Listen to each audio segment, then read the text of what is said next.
Why ancient people struggled to survive once they left their elders. Imagine this. You take one wrong turn at dawn. By the time the sun climbs over the trees, you are not simply lost.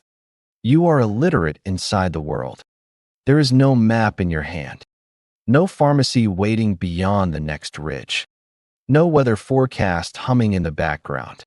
No polite stranger network built from roads, laws, money, and emergency services. In that older world, leaving your elders was not just leaving a family. It was walking away from a living instruction manual. We often misunderstand ancient survival. We picture muscle, courage, luck, a sharp stone blade, a pair of legs that can carry us farther than fear. But place a young person alone, in a valley tens of thousands of years ago, and the thing that kills him probably will not be a lion. It may be something smaller, a berry that looks almost edible, a river that seems quiet before it rises, a wind that arrives with no warning to an untrained nose, a patch of wet ground his grandmother had told him to avoid, again and again, until the warning became annoying. That is the disturbing part. The ancient world was not only poor, it was unreadable. Nothing came with labels. Nothing came with instructions. The instructions lived inside people. The elders were the book. The wrinkles on an old face were not merely marks of time. They were a table of contents for famine, footnotes from disease, flood lines carved into memory, the surviving edges of thousands of mistakes. We like to imagine that ancient people depended on elders because they were conservative. The more unsettling truth is that they depended on elders because, without them, the world became suddenly illegible. Start with the contradiction. Humans do not look designed for solitary survival. We have no thick hide, no fangs, no claws. Our hearing is weaker than a deer's. Our sense of smell is poorer than a wolf's. Our sprint is unimpressive beside many animals that spend their lives running away. And then there is the strangest part. Our children are born helpless. A foal can rise not long after birth. Many young animals can follow their mothers almost immediately. A human baby cannot even hold up its own head. It cries. It burns with fever. It must be carried. It must be fed. It needs an adult to watch the rhythm of its breathing in the dark. At first, this looks like an evolutionary mistake. But many scientists argue that this helplessness is not a flaw in the human story. It is the doorway into it. Human brains require a long period of development. Some researchers describe our infancy as unusually dependent, not simply because we are born too early, but because so much of our brain growth continues after birth.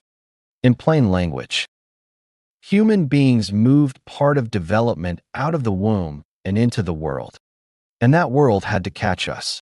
That is the first hidden rule. Humans did not begin as strong individuals who later decided to form families. Humans needed groups first, and only then could individuals become strong. We do not begin with independence. We begin with dependence. So in the ancient world, whether a child survived did not depend only on whether his mother had milk. It depended on whether someone nearby knew how to keep a fire alive, whether someone could recognize a healing plant from a poisonous one, whether someone knew when to repair the roof before the rain season broke up, and whether someone remembered which path must never be taken after a storm, whether an old woman would wake at night and hear that the baby's cough had changed. Elders were not sentimental decorations around the edge of family life. They were infrastructure. Modern infrastructure hides in sidewalls. Water comes out of pipes. Medicine is sealed in blister packs. A screen tells us if rain is coming. But in earlier worlds, these functions had not yet become objects. People carried them. A grandfather remembered the year the snow arrived too early. A grandmother knew which leaves might slow diarrhea. and which leaves would only make a weak body collapse faster. An uncle knew which stone on the ridge often hid snakes underneath.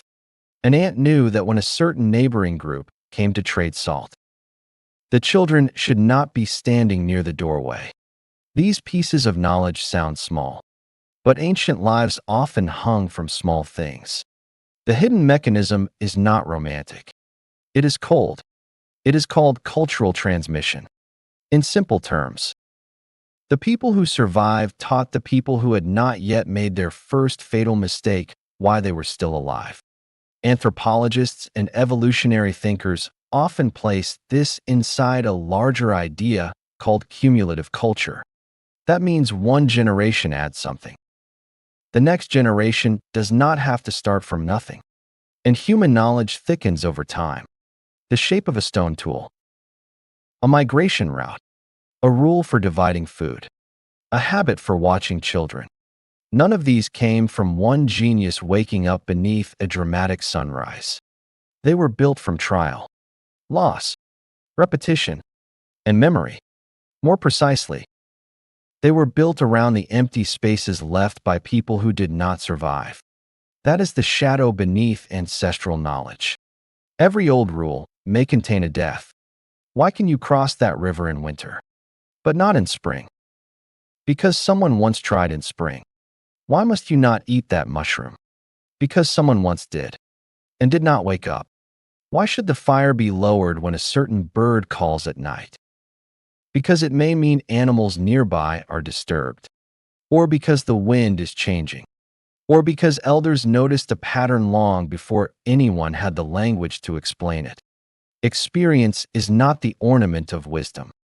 Experience is disaster, compressed into shape.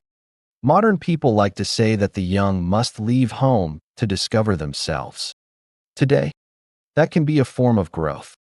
But across most of human history, distance did not first mean freedom. Distance meant information loss. When you left your elders, you did not merely lose a few annoying warnings. You lost the local database. Which season made the river fish taste wrong? Which dry-looking slope hid mud underneath? Which valley echoed strangely before rockfall? Which stranger's warmth was actually a test? Which family had borrowed S80 grain in a hunger year and pretended to forget when the harvest returned? None of this was written on signs. It lived in relationships. And memory needs relationship in order to travel. You do not own a warning the first time you hear it. You acquire it slowly. Through walking beside someone. Through being scolded. Through helping. Through waiting. Through watching another person's body react before your mind understands why. Your grandmother tells you not to touch the water in that stream. The first time. You may think she is superstitious. Then one day you see a dead deer upstream. Your grandfather says no one leaves after sunset. You think he is timid. Then the wind seals the mouth of the valley before midnight. Learning is not just receiving information. It is imitation. It is emotional tagging. It is risk calibration. In simple language, we do not only remember what elders say, we learn what danger feels like by watching what frightens them. We learn what can be approached by watching where they remain calm. That was the elders' most powerful function. They did not simply pass down facts. They passed down the weight of danger. Now lower the camera. Forget grand history for a moment. Watch one ordinary morning. You wake in a low shelter. Smoke crawls slowly along the roof beam. Last night's rain still clings to the woven doorway. Your mother has gone to trade for salt. Your father and older brother have left to check traps. You have been told to follow your grandmother to the slope and gather roots. Ink the task is beneath you. You are not a child anymore. You can carry a basket. You can run. You can slice open animal hide with a sharp flake of stone. You are tired of hearing the same instructions. She walks slowly. Her feet press into wet earth. Pause. Press again. She turns over a leaf and shows you the underside. If the veins darken after rain, she says, "Do not dig there." You nod. You are not really listening. Then she makes you smell the soil. You wrinkle your nose. All you smell is mud. She says there is rot beneath it. The root is already spoiled.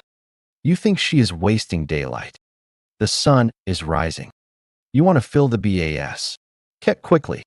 So you drift toward a farther slope. There. The roots are thicker. The soil is loose. The digging is easy. Your fingers close around something pale. It looks like food. It looks like luck.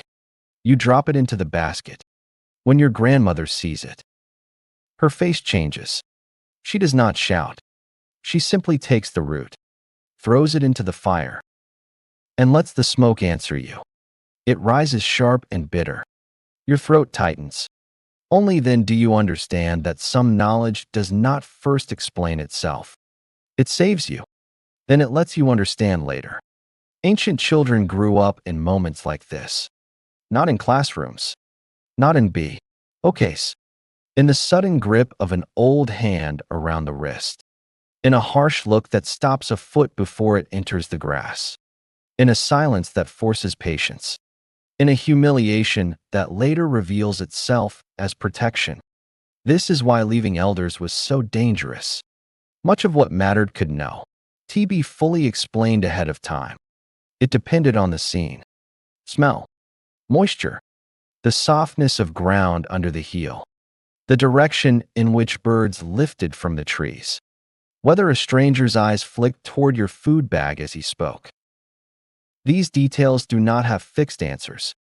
They must be learned in the company of someone who has passed through many versions of the same danger. Today, we call this education. Ancient people called it living. But this system had a cost. Elders protected you. They also constrained you. They gave you routes. They also gave you borders. They knew danger. But sometimes they handed down fear as law. A group trying to survive famine, winter, violence, and sickness had to reward obedience. Free experimentation was too expensive. That is the shadow side of ancient life. Experience can save people. It can also press people down. Ancestral memory contains truth. It also contains trauma. When elders say a daughter must not marry 2 far away, perhaps the road is genuinely dangerous. Or perhaps, long ago, someone vanished beyond the ridge and the wound never healed. When they say strangers cannot be trusted, perhaps that warning is caution. Or perhaps it is fear hardened into custom. So ancient people did not struggle to leave their elders simply because they were weak. They struggled because they were embedded in a survival web. Leaving that web meant taking every judgment onto one body. D1 life does not have room for that many errors. Now comes the modern contrast. Today, we seem to have escaped the ancestors. We can leave the place where we were born. We can rent a room alone in a city where no one knows our childhood name. We can order hot food in a neighborhood we do not understand. We can tap a screen and summon a car, a doctor, a repair worker, a map. We can live beside people for years and never learn their names. And still, most days, we survive. This is a staggering victory of civilization. We took the functions once carried by elders and separated them into systems. Medicine took over part of the village healer. Schools took over part of the oral teacher. Maps took over part of the hunter's path memory. Law took over part of the clan's protection and punishment. Storage, transport, refrigeration, and money took over part of the family granary. This is not a tragedy. It released people from the hard grip of blood and soil. It gave individuals the chance to choose work, city, partner, and future. It allowed someone to refuse the fate repeated by generation after generation. Many modern freedoms began with escaping ancestral control. But here is the problem. When functions are replaced, relationships are not automatically replaced with them. We gained services, but we may have lost being seen. We gained information, but we may have lost elders who help us judge what information deserves trust. We gained options, but we may have lost the web that catches us when a choice collapses. Ancient people feared leaving their elders because the outer world was physically dangerous. Modern people are willing to leave because the outer system appears strong enough. Yet as the system becomes more complex, danger becomes less visible. Old danger hid in the forest. Modern danger hides in contracts, algorithms, debt, isolation, and quiet emotional collapse. A young person in the past might swallow a poisonous root. A young person today might swallow another kind of poison. Exhaustion, repackaged as freedom. We have not truly left dependence behind. We have changed what we depend on. From the elder beside the fire to the search box on a screen. From the memory of the clan to the recommendation of a platform. From a relative's warning to a default setting created by a system that does not know our name. This is not simple decline. It is not simple progress. The truly surprising thing is that civilization did not turn humans into independent creatures. It only buried our interdependence deeper. You think you live alone, but your breakfast was held up by farmers, drivers, warehouses, shop workers, regulators, fuel, roads, and strangers whose names you will never know. You think you travel alone, but the road under your feet is carried by engineers, taxes, maintenance crews, traffic rules, and people who woke before you did. You think you make decisions alone, but your language, values, fears, and desires are tools placed inside you by countless dead people. Human beings did not survive because isolated minds became brilliant enough. We survived because intelligence was distributed across the group. Someone remembered the path. Someone remembered the medicine. Someone remembered the debt. Someone remembered the song. Someone remembered what the ancestors did wrong on a winter night and made sure the children never forgot. That is the real meaning of elders. They are not simply the past. They are the way the past refuses to disappear. So return to the young person at the edge of the valley. Behind him is smoke, a familiar cough, his grandmother's rough hand, the fence his father repaired again and again. Ahead of him is the open world. There may be animals to hunt, a partner to meet, new land to find, and danger that no one in his family has ever named. Of course he can walk away. Human beings could not remain forever beside the old fire. Without departure, there would be no migration, no exchange, no new tools, no stories carried into new weather. Civilization itself is the long act of leaving old fires and trying to light new ones. But a mature departure is not the same as cutting off the ancestors. It means carrying away the part of that keeps life readable, knowing which fears have expired, and which warnings are still precious, knowing which rules are only scar tissue, and which taboos are the bones of experience. Knowing that freedom is not pretending you need no one. Freedom is finally having the strength to choose which old things deserve to enter the future with you. Ancient people struggled to survive after leaving their elders because they were not leaving only relatives. They were leaving memory, skill, reputation, protection, shared childcare, food routes, risk maps, and an way of living that had been filtered through death. Today, we seem able to walk alone. But when night falls, when the screen goes black, when the room becomes as silent as a strange forest, something in us still searches for a voice that says, "Do not be afraid." A voice that says, "Do not be careless." Maybe humanity's oldest civilization was not the stone tool, not fire, not language. Maybe it was an older person, seeing danger before the young could name it, reaching out in time, and holding back a hand. And if the future becomes smarter, smoother, and more convenient, if it asks us to remember less and trust systems more, then the question is not whether we can finally live without our ancestors. The question is whether we are becoming free, or whether we are handing the living manual they left behind to something that will never grieve for us.